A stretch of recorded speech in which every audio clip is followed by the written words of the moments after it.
This video shows how to move InfoPath forms to a Nintex environment.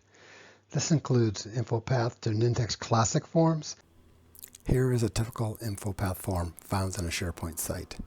It has text boxes, it has date pickers, it has combo boxes, it has check boxes as a repeating section. It also has multi-line text.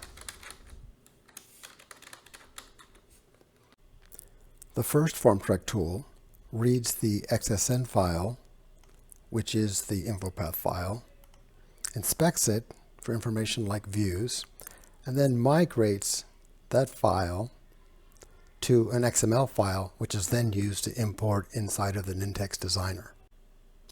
In Office 365's classic Nintex Designer, we import the file that was generated by the FormTrek tool.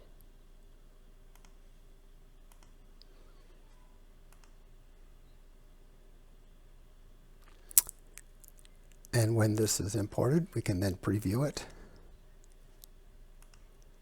and see that the controls are there: date picker, text box, repeating sections, combo boxes, check boxes.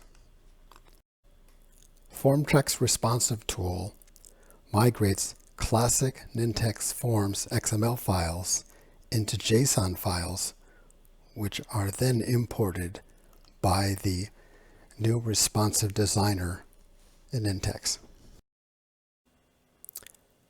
This is the Nintex new responsive designer in Office 365.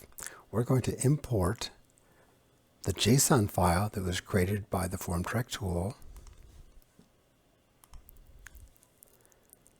and then we'll preview it.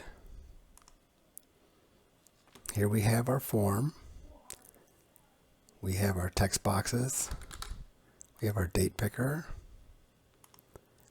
we have check boxes, we have pull downs, and we have repeating sections.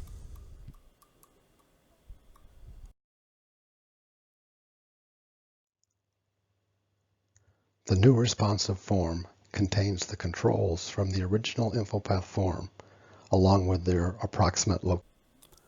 The migration report is in the form of an Excel spreadsheet with 4 tabs. The first tab gives you basic information about the migration.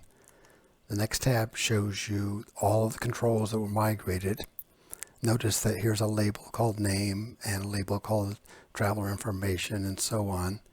We have things like validation rules and rule sets. The third tab, rule sets, gives you the text of the rules.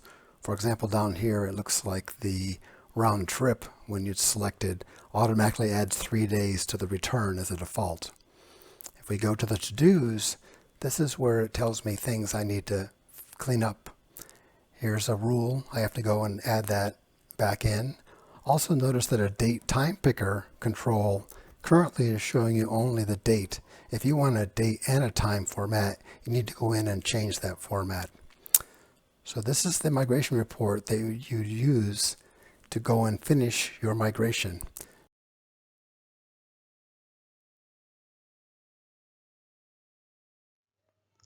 As a result of this process, not only have we created a classic and/or responsive form at greatly reduced effort with fidelity, but we also documented the internals, complexity, logic, data binding, and so forth of the original InfoPath.